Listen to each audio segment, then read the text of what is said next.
Hello la team, j'espère que vous allez bien. Dans cette vidéo, je vous explique les différentes procédures à faire dès votre arrivée en France. J'ai divisé cette vidéo en deux parties, ce qui concerne votre installation et ce qui concerne les différentes procédures liées à vos études. Tout au début, il vous faudra une carte de transport. Pour cela, je vous conseille de prendre un abonnement au mois, pour éviter d'acheter des tickets à chaque montée de bus ou de tram. Pour cela, la carte de transport, généralement, chaque ville dispose de son propre prestataire. Du coup, il faut se renseigner sur les prestataires qui proposent le transport en commun dans la ville vers laquelle vous allez vous installer. Et pour les étudiants, généralement, les compagnies proposent des tarifs étudiants ou des tarifs solidaires. Je vous conseille de vous renseigner avant d'acheter un abonnement. Comme ça, vous allez bénéficier d'une réduction qui peut aller jusqu'à 75% de moins que les tarifs habituels. Et même dépasser ce pourcentage dans certaines villes. Par exemple, ici à Grenoble, pour les tarifs solidaires, pour un abonnement d'un mois, il ne coûte que de 2,5 €. Il faudra aussi acheter une puce. Alors, dès votre arrivée, je vous conseille d'acheter une puce directement dans un magasin ou dans un bureau tabac. Comme ça, vous allez avoir un numéro de téléphone et avec celui-là, vous pouvez le garder ensuite quand vous allez faire un abonnement. Pour les abonnements, il y a plusieurs prestataires. BNDU, Sosh, Free, SFR, Orange. Il y a différents prestataires. Du coup, le cher, c'est d'acheter une puce Free qui coûte 2 € afin d'attendre les promotions et d'acheter un abonnement qui sera beaucoup plus intéressant en offrant un volume de connexion plus important. Actuellement, j'utilise Red by SFR qui coûte 15 € par mois pour 200 Go ouvrir un compte bancaire. Afin de pouvoir ouvrir un compte bancaire, il faudra d'abord vous inscrire à votre université parce que vous aurez besoin de votre certificat de scolarité. Mais je vous explique les différentes banques qu'il existe ici en France. Ainsi, pour un étudiant, il y a des offres spéciales pour les étudiants. Il faudra donc se renseigner sur les différentes offres existantes.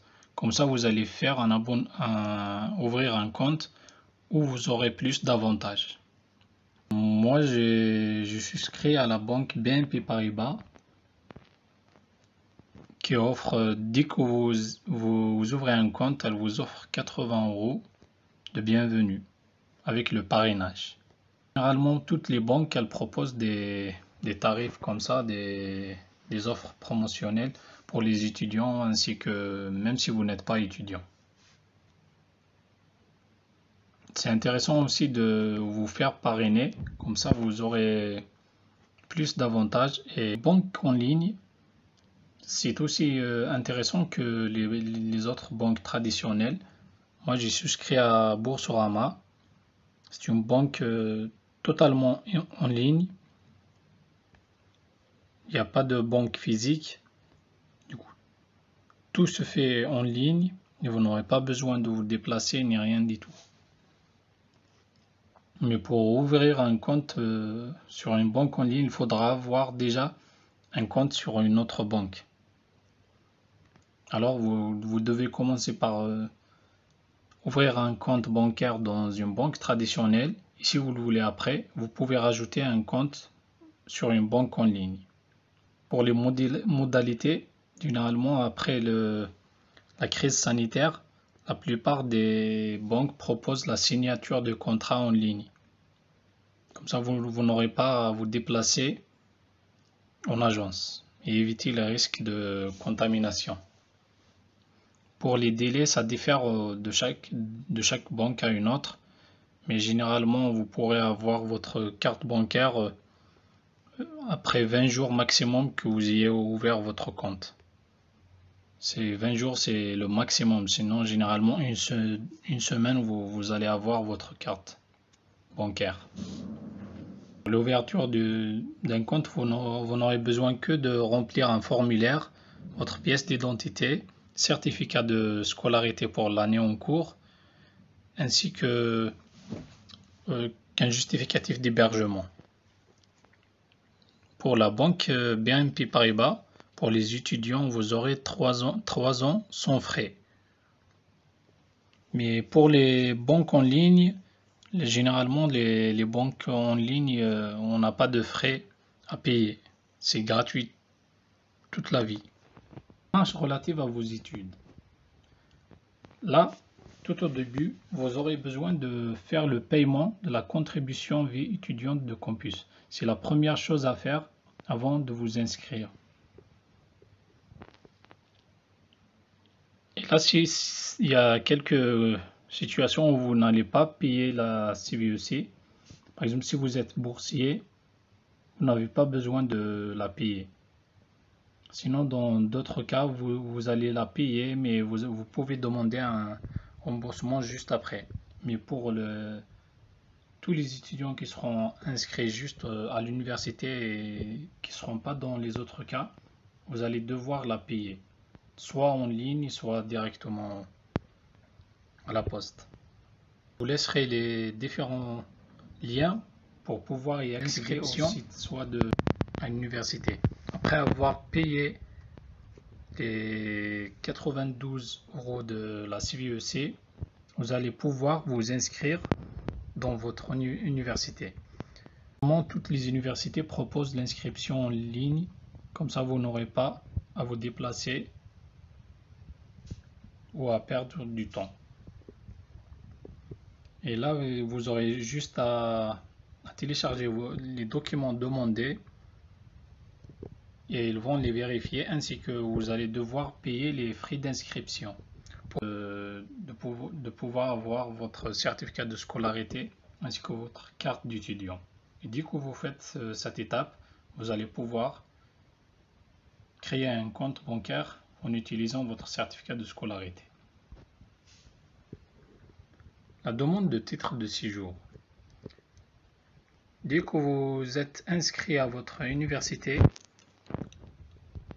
entrez sur le site de la préfecture de la ville où vous êtes, dans la rubrique titre de séjour étudiant, et essayez de prendre un rendez-vous.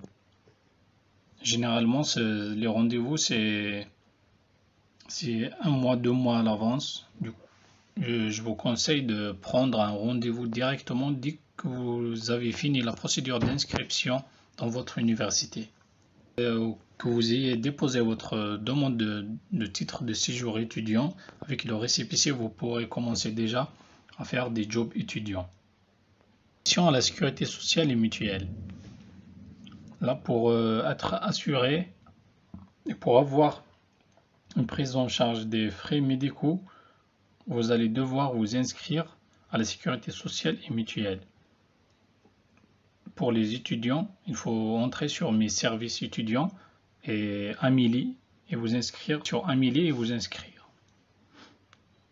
Là, je vous ai mis une image qui résume les différentes étapes à faire pour pouvoir avoir sa carte vitale et ainsi de suite faire une demande pour la CMUC, là où généralement tous les étudiants obtiennent la CMUC, qui vous permettra de ne rien payer des frais médicaux.